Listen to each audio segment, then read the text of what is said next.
All right, ladies and gentlemen, welcome to another great episode of the Stoop, where we talk hoops, hoops, and more hoops. I'm your guy, TJ. Got my guy, Kev. What's up, Kev P? How are y'all out there? Pleasure to be here as usual. All right. Listen, ladies and gentlemen, without further ado, we got a great special guest.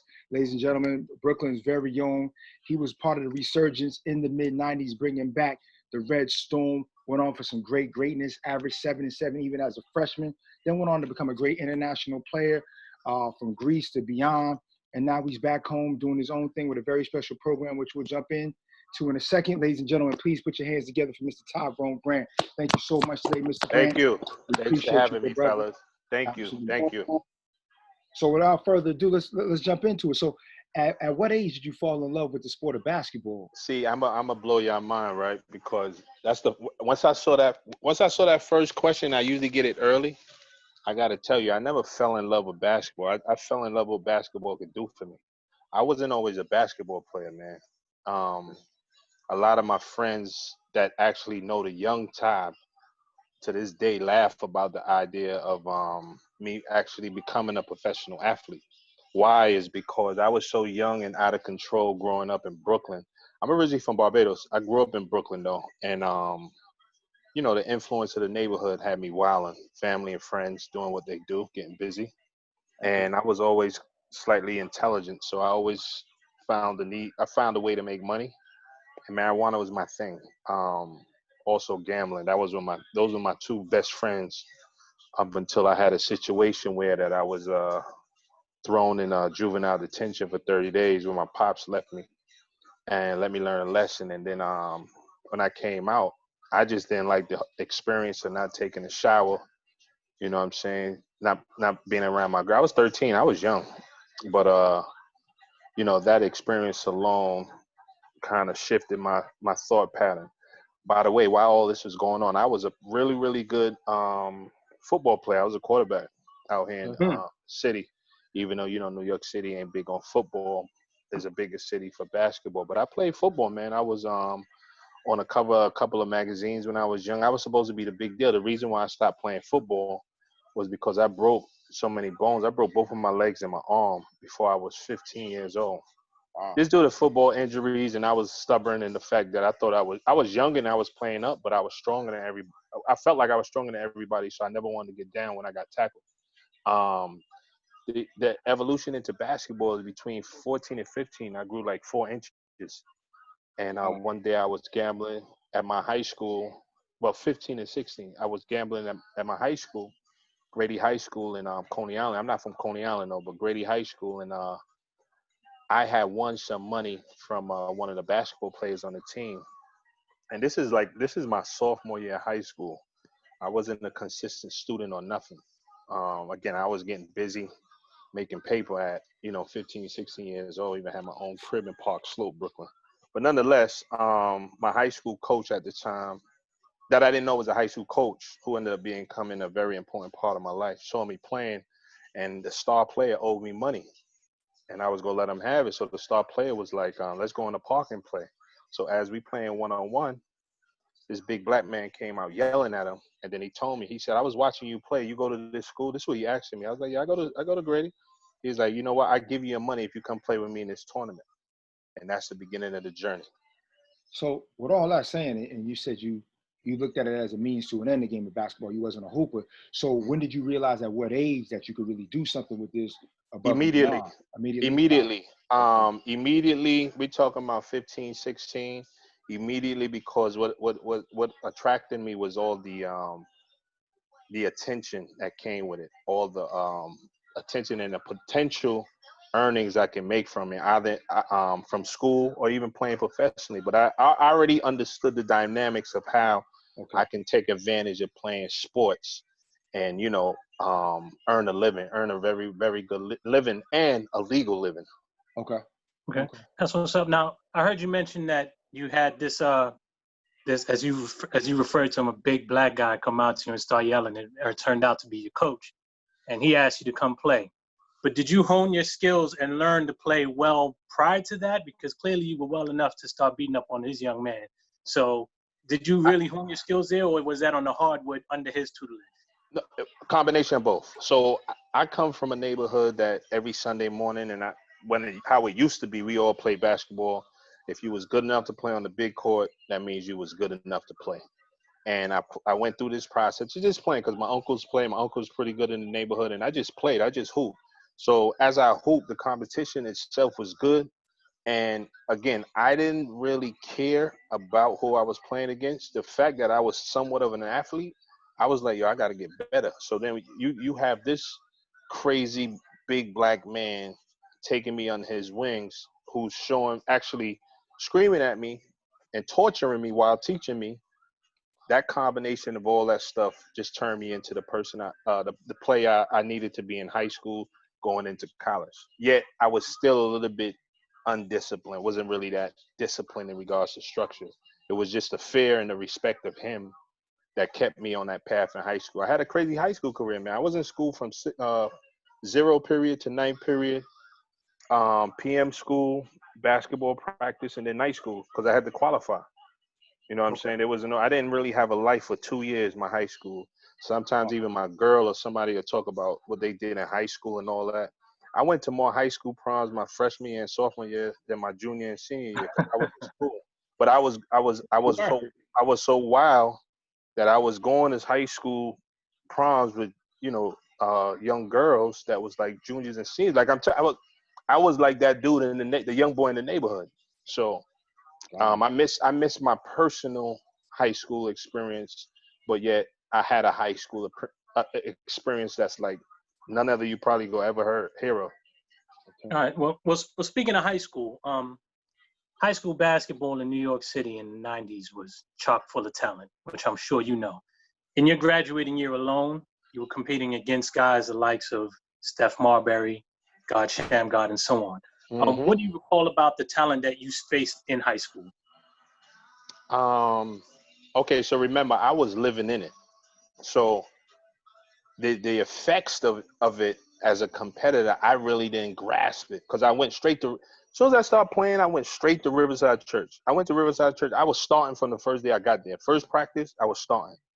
And the funny part was that before I even got there, I wasn't even gonna go. How tall was you right now, Ms. Green, around that time? How tall I was you? I was about 6'4". 6'4"? Okay. 6'4". I'm Yeah, sorry. like I'm sorry. because I just took this crazy.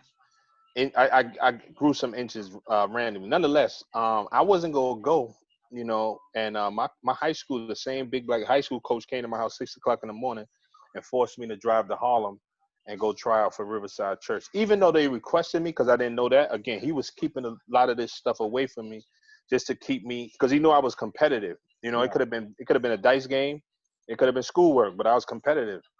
And I was just thrown in the fire, you know what I'm saying, with Richard Parker when Richard Parker was that Richard Parker back then, you know what I mean? Mm. And starting on a team with him and then going against Stephon. Well, Stephon, Lincoln High School is across the street from Grady. So that craziness was what it was. Shamgar was there. Shamgar, I never lost against Shamgar, so Shamgar was never really an issue like that. You know what I'm saying? And it had all these superstar players. I mean, on my high school team alone, in retrospect, we had 6 Division I players on one high school team, and we may not have 6 Division I players in New York City basketball public school right now. So again, that whole understanding in retrospect. Again, remember, I'm telling you, I was living in it. So I didn't know about. I'm also probably the only basketball player that didn't do any camps. I never went to camp. Wow. I never went to 5-star, and I never went to Nike because I was with Riverside, and we had to go to Nike, and they were so scared of me at that time. I didn't do nothing in the summer, other than play AAU basketball. Got it. ABCD. I went to ABCD for probably 3 hours. I left. I went on a trip. We went. Some of the old heads took me with them. It may have been a Cancun. I told you I was out of control when I was young. So it may have been Cancun, or it probably may have been Cancun. I can't remember. But I stayed like 3 hours. I remember I drove. My old head called me, and I got in a taxi and left Jersey and came right back to Brooklyn. Wow. Yeah. It was different. Okay. Again, I'm living, as you asking me these questions, I'm living it. So it's not like I knew it's not like I'm going to ABC to get more exposure. Like, it didn't matter. You know what I'm saying? I wasn't on the streets. I wasn't doing nothing crazy. I was going to school and playing high school basketball. So I didn't understand Fortunate for me, I had these people in my life that got me the exposure that I needed. Right. So let me ask you this in terms of knowing how vast, up top is in New York and the whole lifestyle and everything's going on, but also still being the mecca of basketball. Did you ever watch games and watch a couple of old heads or even patting yourself after somebody that you might have seen in a park or a rec or something like that? Yeah, yeah. I mean, I seen a lot of dudes. I mean, I played for this Brooklyn team called Nike One with a bunch of super athletic dudes that just smoked and drunk 40s back in the days, right? But Right. the talent level was so crazy that a lot of them played, and I used to just like look at them and be like, "Yo, what the hell?" As far as on a professional level, I used to love, Derek Coleman. I used to You see. love Jamal Mashburn. Like Mashburn, you couldn't tell me nothing about Jamal Mashburn, right? Um, one old head I used to love was Buck Williams. Oh, Mm. Buck. Um, yeah. And I reminded myself that because I saw a highlight with him, and I used to love Buck Williams. The reason why I used to love Buck Williams was because he was like the old Knicks where he just didn't give a fuck. You know what I'm Yeah. saying? He go get 14 and 11 every game. It didn't matter. You know what I'm saying? Against Barkley, against whoever he would, Karl Malone, didn't matter. He would get it. But I liked his game because he just played extra hard. And You scrappy. yeah, and I was always a fan of Scottie Pippen's game. I never liked him because I thought he was really soft. Mm-hmm. But his game, just to be so tall with a handle and just, you know what I'm saying? He had the total package. So those are some of the guys that, I really enjoyed watching when I did watch. I Solid. could tell you more about NFL players than I can about basketball players back then, though. That's the funny part. Oh, wow. I was caught up. I knew I was going to the NFL. You couldn't tell me that. So you kept it honest with us, and you one of the first interviews that really did that right off top in terms of saying you was out there and doing your thing, and most kids are. So you matriculated, you did your thing, you prospered, and then the selection came. You selected St. John's. A lot of guys fall victim of staying in the neighborhood, staying around the way. Why did you select that? Who else was looking at you? And when it came down to make a decision, what happened? So it was easy. So let me tell you, Go ahead. I was so now I know Mr. Lorch is dead and all AAU is pretty much dead. I can't get in trouble, but someone just asked me this in another email because they asked similar question in regards to who was recruiting me. So who was recruiting me was Cincinnati, Okay. UNLV, USC, mostly all of the Big East, Okay. right? And that's just after one summer of basketball. Here was the problem. Back then, you was limited to 5 official trip visits, Visits. Yep. and I didn't qualify. I Okay. was never qualified to go on any trips. So I took 9 unofficial visits. The Mhm. longest is with I almost signed with UNLV because my unofficial there was for 4 days. That shit was like one of the wildest 4 days in my life. And shout out to Kevin Simmons and to Shaka Ship and those the guys that was there. And I forgot his name off the top, but that was a wild trip. And I almost went to UNLV, but at the end of the day, I was a little bit of a stubborn Brooklyn kid, and St. John's was 25 minutes on a bad day from my crib, and just having my friends in the community there and the old heads, good or bad, legal or illegal, I was just like, I'm not leaving.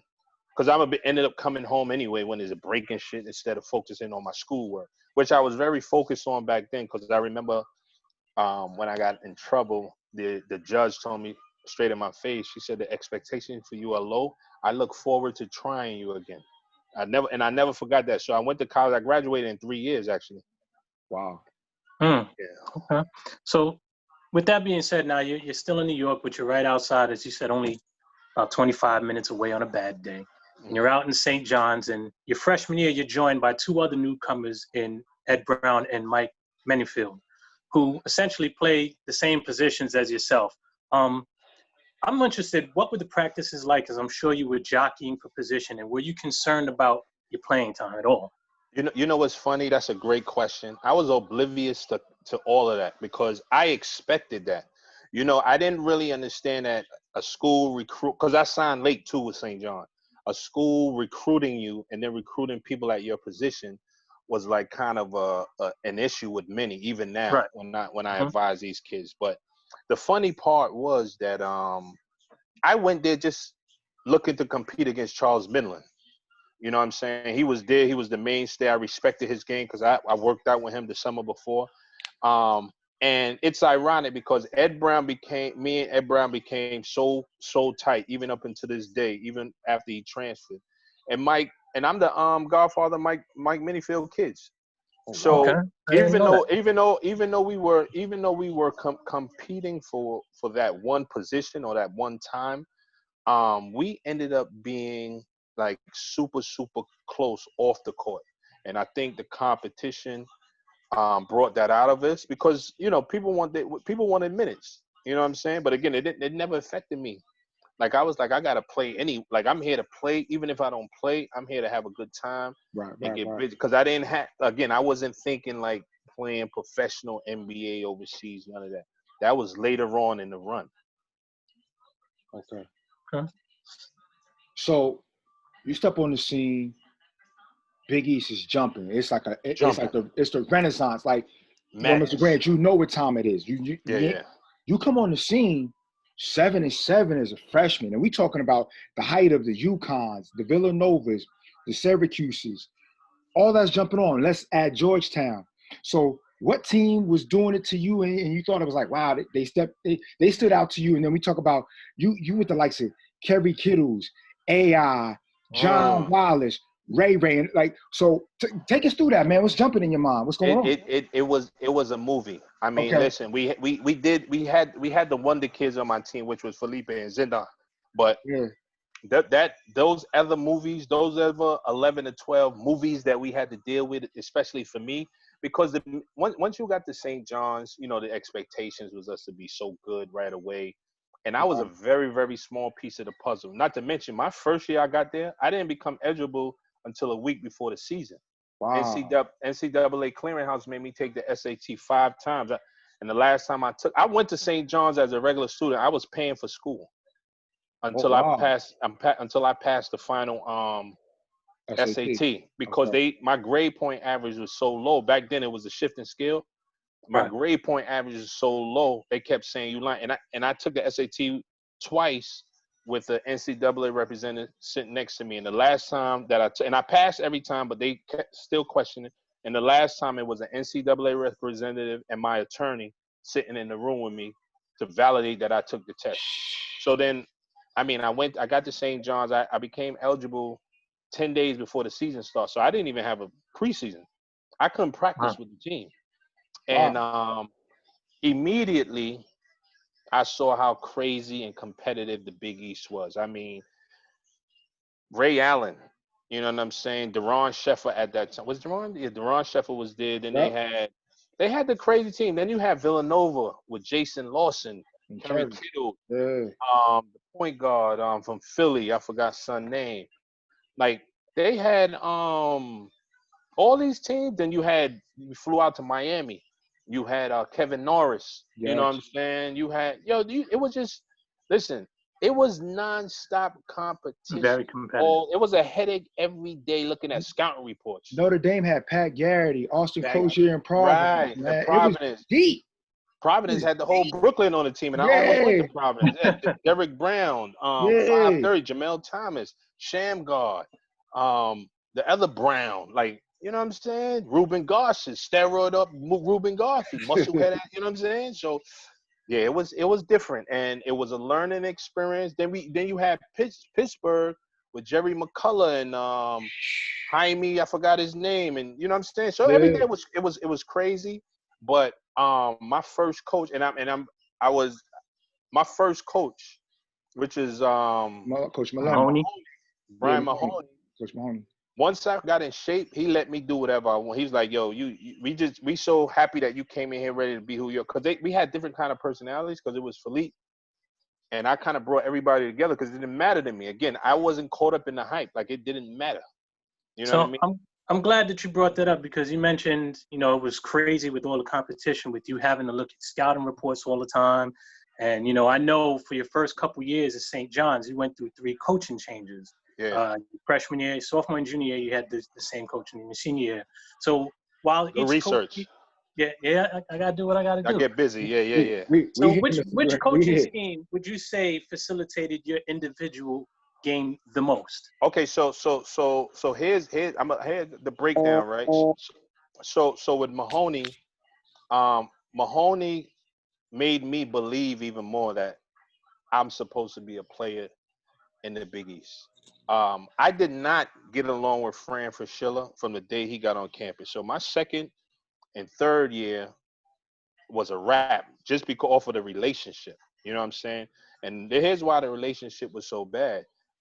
I found out that Manhattan recruited me, and it's crazy. He sent me a long text message, like maybe like 3 years ago. We talking about almost 20 years later, apologizing for the whole thing because he's one of them clowns that's after the fact was like, damn, look at all that, look how many championships Ty won overseas. Look at it.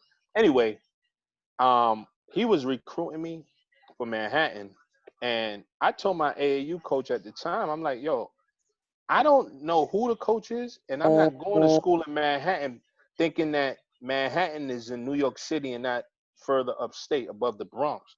That's how clueless I was. You know what I'm saying? And not only that, if you got Providence, Pete Gillen knocking on your phone, I don't need to speak to no Fran Fraschilla. You know what I'm saying? And then, Right. so when he got there, he was acting salty, and I didn't really care. I mean, again, it hurt my career in a sense, but it also got me prepared because one thing I would give him credit for is the good thing about it. This dude made basketball so easy in regards to his preparation, how he prepared you to play games, how he taught all any kind of drill you need. Nothing surprised me going forward after dealing with Fran for sure. So I would give him his credit for that part of the basketball. You know what I'm saying? He like we taught anything. He'll sit me down. I wasn't playing the game. I sit down. But I knew in practice, like I know everything about basketball. Like, you know what I'm saying? I was still taking in the mental toughness. So when Mike Jarvis got there, after the first scrimmage, here's the funny part with Mike Jarvis. They fired Fran, they hired Mike Jarvis. And in New York State, they had something called the Empire Games. So it was a couple of us that played. It was me, Eric Barkley, because it was Eric's first year. And we played in like this state tournament. You know what I'm saying? It was like just Syracuse had players playing in it, like 4 of their players, whatever.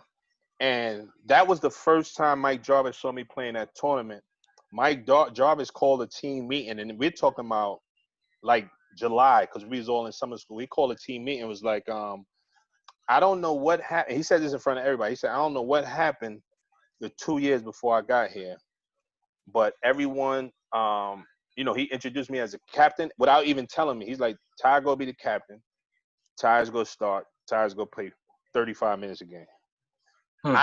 That's the only after one tournament. He saw me play 4 games. I got the MVP and all that, and he was like, "Yo, why you ain't play at St. John's?" So I told him, and also the assistant coach told him, and then it became obvious. You know what I'm saying? So Jarvis came in and did what he had to do with the crazy talent we had, as well as the a lot of personalities. Yeah. You know what I mean? We had to deal with the personality, and then, but at the end of the day, like I always say, with that team, if I wasn't injured, we'd have probably won it all. You know what I'm saying? If I didn't get hurt, we'd have probably won it all. Not only that, and I can honestly say that, but what was so good about that team was that we competed every day. Like we ended up having 9 guys that played professional basketball from that team. Hey, Mr. Grant, listen, y'all was deeper than a Dr. Phil conversation. Like y'all rosters back then at that time was crazy, given the validity of the Wild Wild West of the Big East, man. But let me take you back to one interesting point. Timeline is like this: it's January the 27th, 1996. It's 2 p.m. on CBS, right? Little young fella come into the game about to start tip off. He said, "Oh, my man Reek not starting this game. Watch me about to light y'all up for 40." Now that's a hood myth.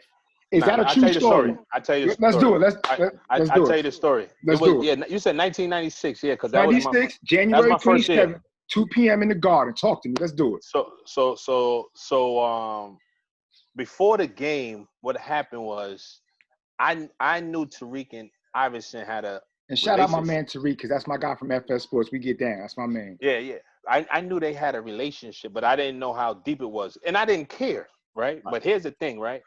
I started that game, right? And I was talking crazy to Jerome Williams, Junkyard Dog, right?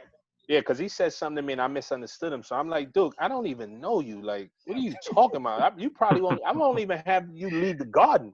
And then, you know, he was religious back then. So he was like, nah, you know what I'm saying, brother? It wasn't, I didn't mean it like that. And I took it wrong. And then we was talking by the scorer's table. Starting five came out, they did the national anthem. Iverson walked straight to my bench because I'm standing on the side waiting for the jump ball. And he said, he said, Reek, what's up? They got this bum ass nigga starting over you? Oh, I'm about to give y'all 40. Straight like that. He said it in the angle. He's on the court. Reek is like the fourth person on the bench. So everybody had to hear it from the head coach all the way down because they all looked at Reek. And me being an immature young boy, I'm laughing before the jump ball. I'm like, yo, he just said that. You know what I'm saying? And the funny part, the first play, he caught a alley-oop. Yep. And look right at the bench, talking about I told you. And he probably had about 35 or some crazy he ended up with 39 in the L, though. People don't even realize he ended up with 39 in the L, and he was most talked about, even though y'all came out, gave him the work, but all they talked about was what he did. But that story is true. That's I was true? there. Okay. It wasn't made up. We joke about it a little bit now, but you know, I could joke with it with Reek because you know he went off the big and better stuff. But that's a true story. That was some funny shit. No folklore is there. Yeah, but nobody talked more shit than Victor Page, even though he became that's a whole nother conversation. But yeah, he was reckless. Yeah. I hear you. So moving forward now, we're in your senior year, 98. Your team is stacked with the likes of yourself. 99. 98, 99. Yeah. Cool. Zendon Hamilton, LeVar Pastel, two other New York ballers, Felipe Lopez and Ron Artest, along with yourself. And that team makes it to the NCAA tournament. But it's most remembered for an epic game against Syracuse in the Big East tournament. You played well, recorded 15 points, 14 rebounds, did your thing. The team fell short in overtime. Ryan Blackwell. Shout out to my Cuse, by the way. I'm sorry about that. But it's all love. What it is. It's all love. Share your thoughts on that game, sir. Yo, thank you for this crazy blast from the past. You know what's so crazy? I'm gonna tell you one thing I remember about that game. Every game, anywhere I saw Ryan Blackwell after that game, I bust his ass just because of that game. All professional. If I play against him in any professional league, pick up basketball, it didn't matter. I bust his ass because I never forget that game when he hit that shot. You know what I'm saying? Shout out to Ryan Blackwell, by the way. Yeah, great dude, great person. Yes, and sir. The funny part about that time was that what I can remember about the game is that it was a very, very intense, hard fought game, and back and forth. And I remember that when something happened and I was guarding Eton Thomas for a short time, and Eton Thomas looked at me. He's like, "Yo, I ain't never know you were strong like that." And I said, "Yo, I don't even lift weights. I just do pull-ups and push-ups." He's like, "Okay." And that was our conversation. Yeah, because you know he thought he was super strong, and I'm like, "Dude, you're not even strong like that." But that was a great game, and that was what's his name? The left-hander was on the team back then. You talking about Q's team? Yeah, the 3-man. We had Jason Hart. We had the one Ryan that just Blackwell. disappeared.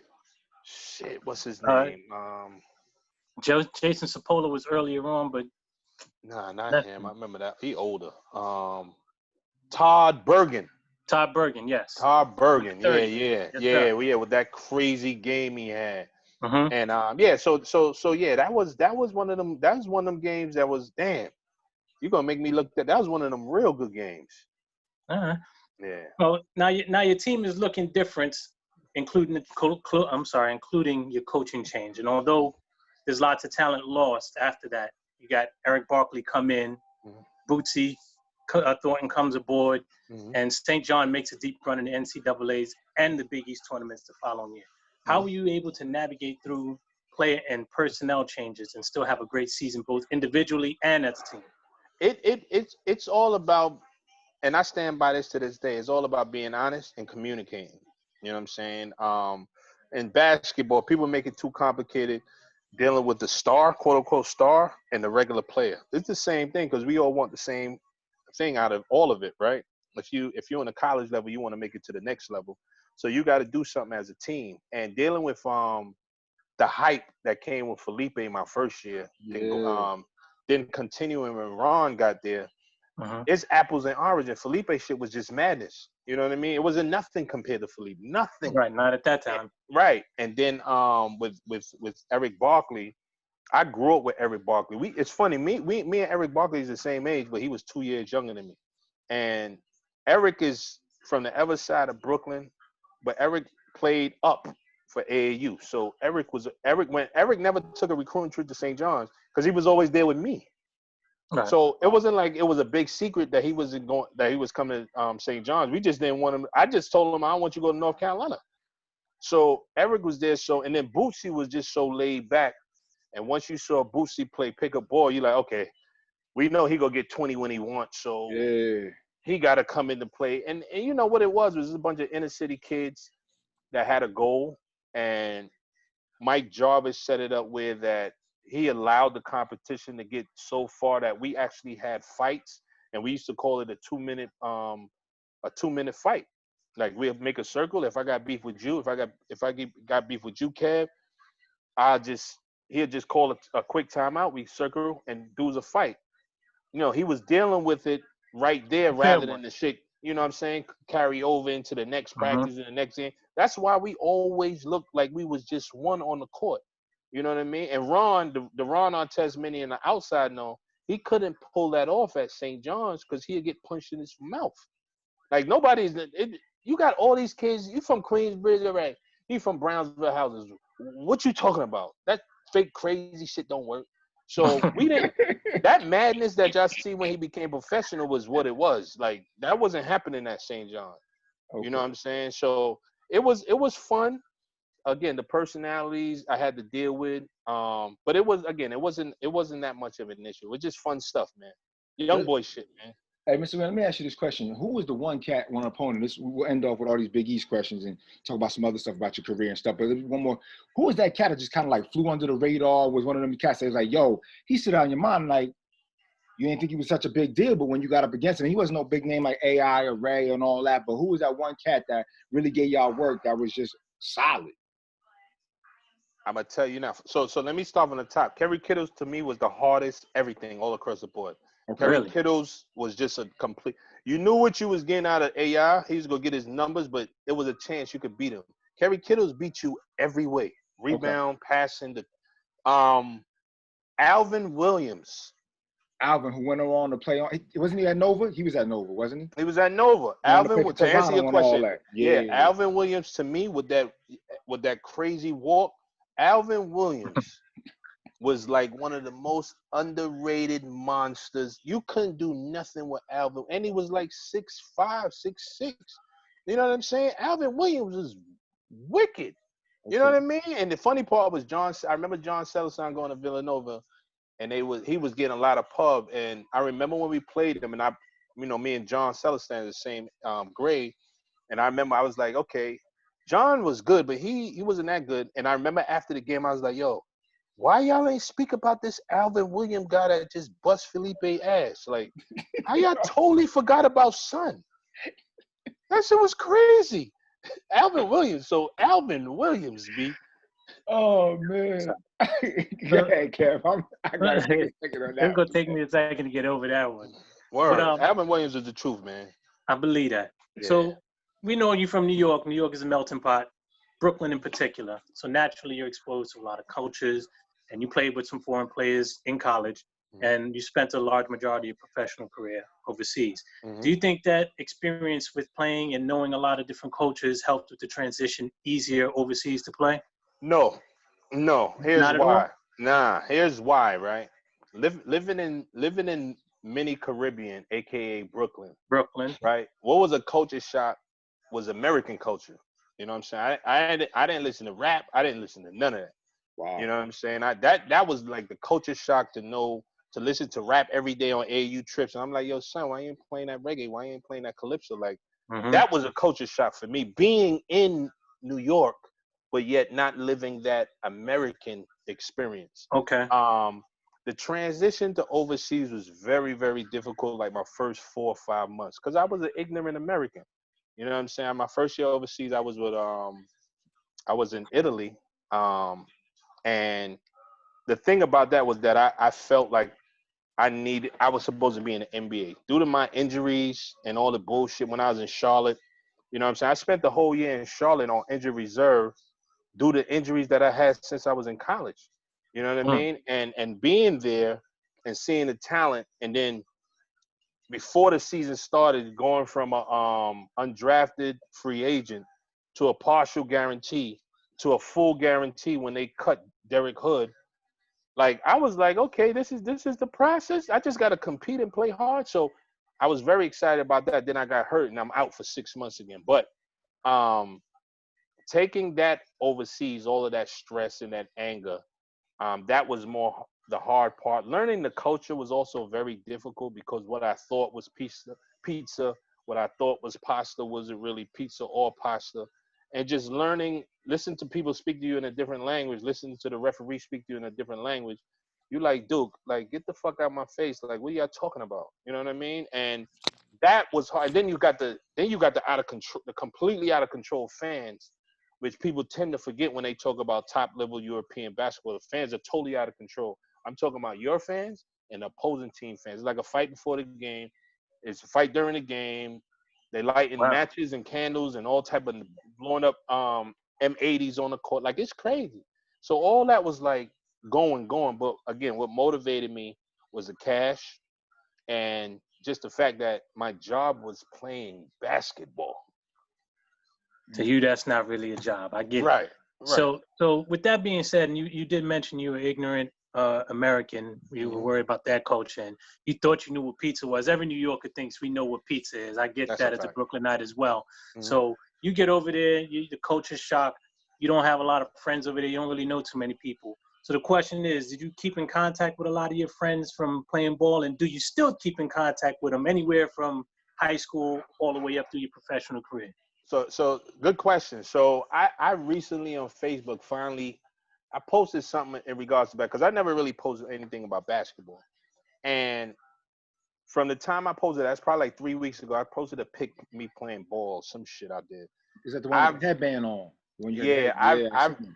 I've received so many friends sending me pictures of when I played with them from across the over the world, Italy, Spain, and Greece, particularly. And honestly, I've been looking at the pictures, just reminiscing, because my kids don't even know me as a basketball player. They just know daddy You just always dad. on his laptop.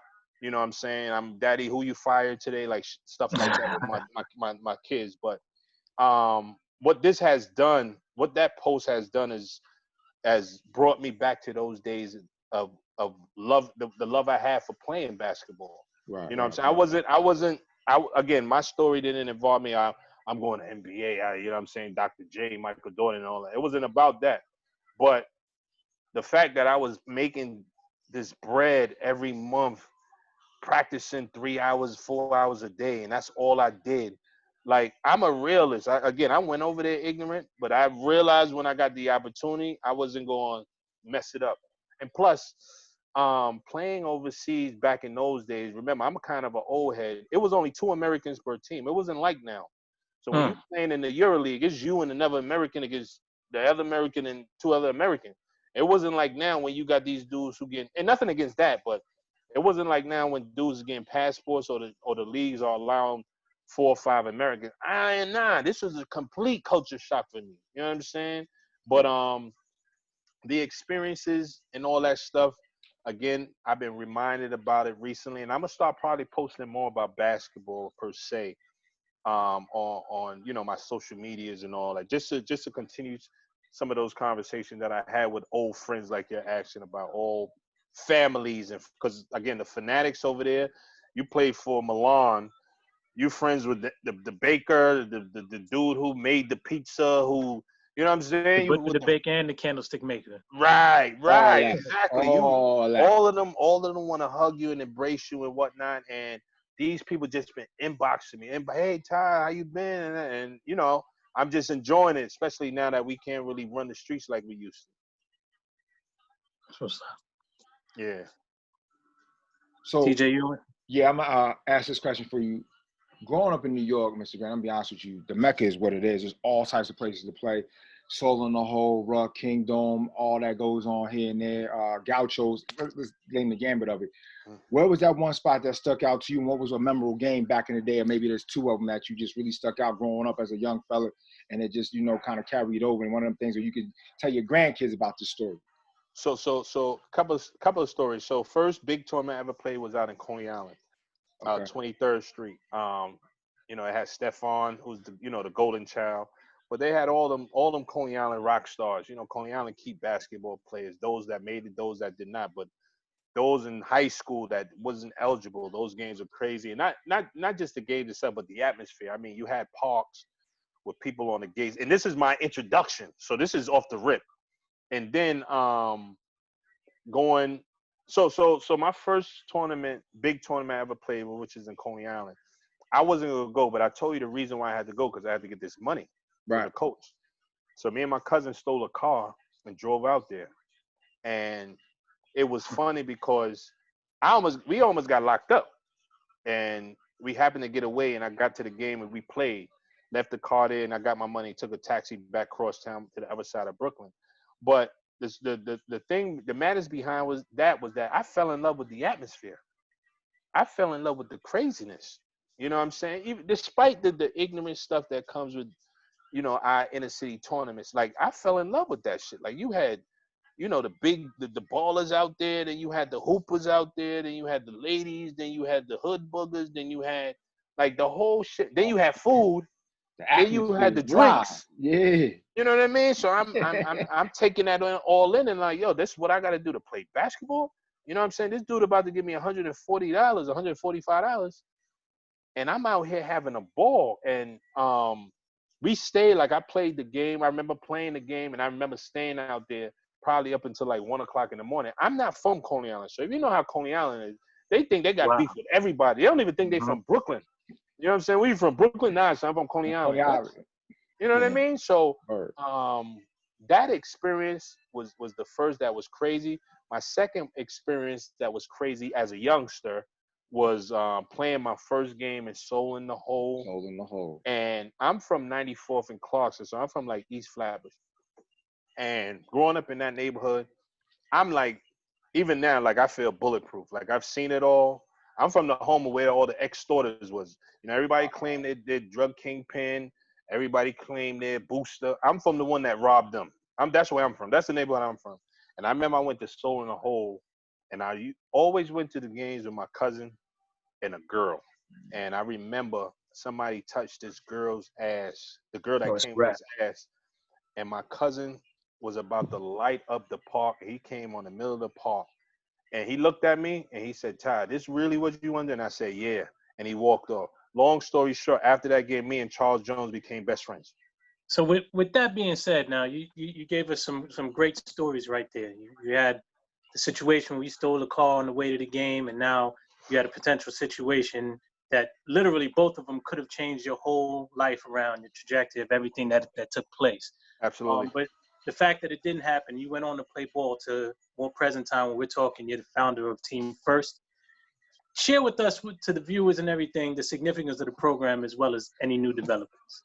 Well, the significance of the program is that the idea of starting something for youth, where that not only I can provide services, but I can also employ 150 people to help the youth, was the idea that came from when I was younger, meaning that I played a lot of basketball in the community centers or the schools where I had to just sign in.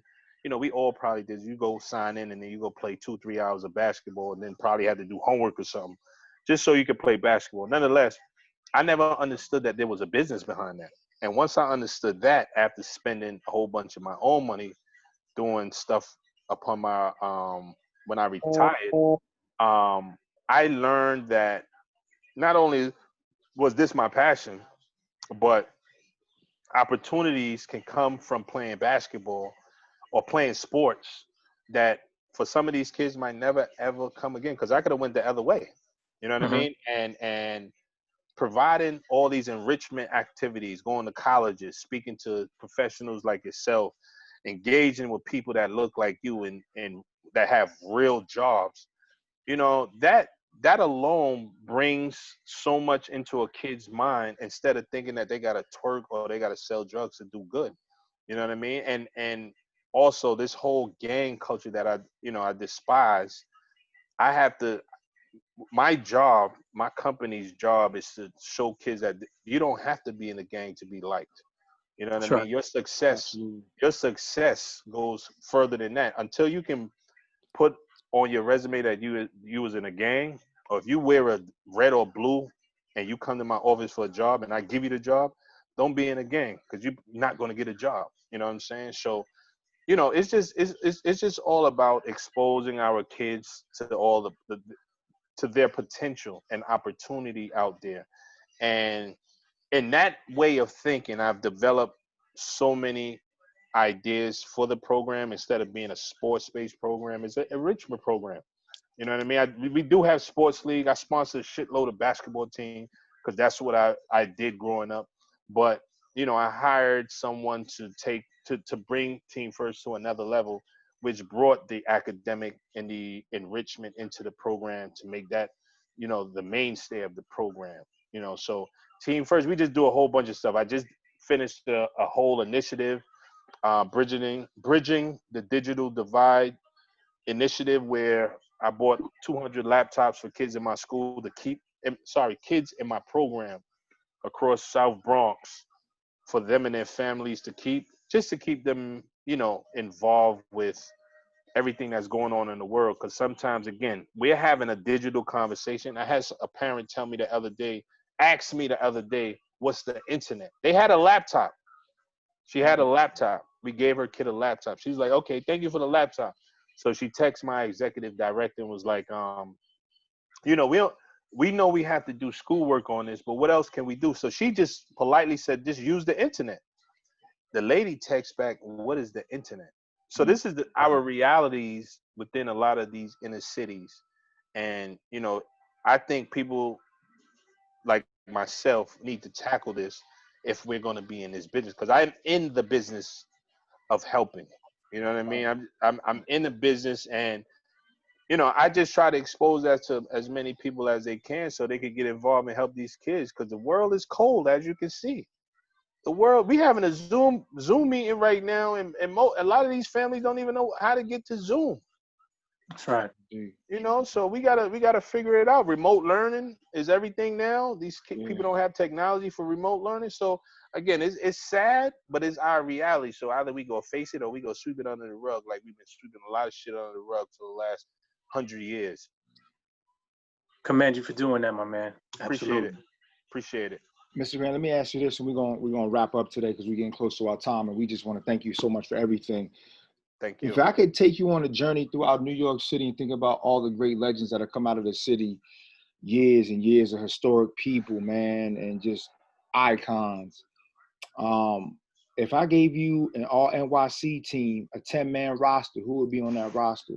Oh man. See, I could give you a starting five, but that's just so unfair. So I'm gonna give you a 10-man roster. You can use your fingers, you count them all. Give me a 10-man roster, New York City all time. I could give you 10, but it might be a little biased. So my number one is, and this is all from my eyes, right? Okay, that's my what number one is Lloyd Daniels. Okay. I played with Lloyd at the end of his career. He's still the baddest man. The OG Lloyd Daniels. Right. Yeah. Lloyd Daniels. I'm going to add Stephon Marbury up. This is in no particular order, except for Lloyd. For me, is number one. Stephon Marbury. Malik Silly. Rest in peace. Junie Sanders. Okay. That's one of my playground legends. Lamont Jones. So that's 5. Seth Marshall up north. I'm showing my age now. Shit, that's 6. Damn, you're killing me right now. You got 4 more.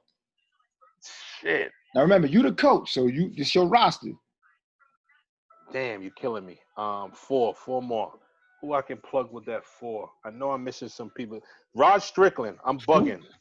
I am bugging. I was just wondering if he was going to make the list. He should have been top 5. Sorry, there's a couple Queens guards. I'm like, ooh. Okay, Rod Strickland.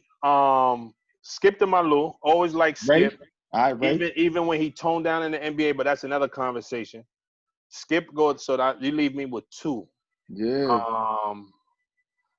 I'm gonna say Conrad McCray, R.I.P. Conrad That's a piece McCray. of time, right? Yeah. And shit, I'm gonna go with R.I.P. Anthony Mason. Mace.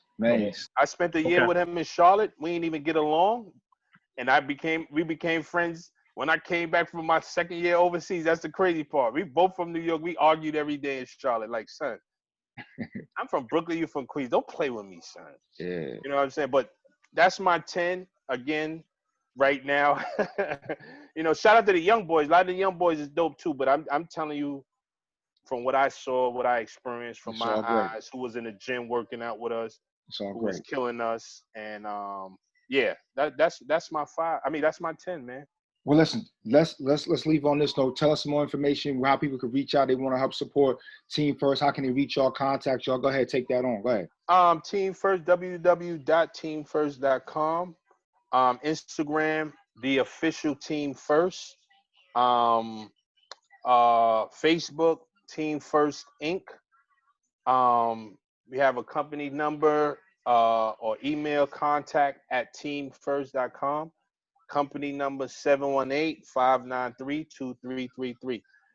And you can reach out to us. You can reach out to me. I usually read all the emails, especially now I got all this time. But just follow our journey, because we're not gonna stop. We're not gonna stop helping these kids. We're not gonna stop adding what we bring to the table to help our community and the kids. And I'm actually a grassroots program led by someone from the community. All right, always remember that when you bring these stuff to the table, I'm a grassroots program that's run and owned by someone from the community. Absolutely. Well, That's what listen, makes us so proud. we want to thank you, Mr. Grant, so much for your time this Thank you, fellas. afternoon, man. It's been a pleasure. Thank you for all the gems and the real commentary. We appreciate it, man. We so appreciate it. Ladies and gentlemen, this is a great episode of The Stoop. Shout out to my guy, Kev P. Thank y'all so much. Mr. Grant, our special guest. Y'all take care. Thank you.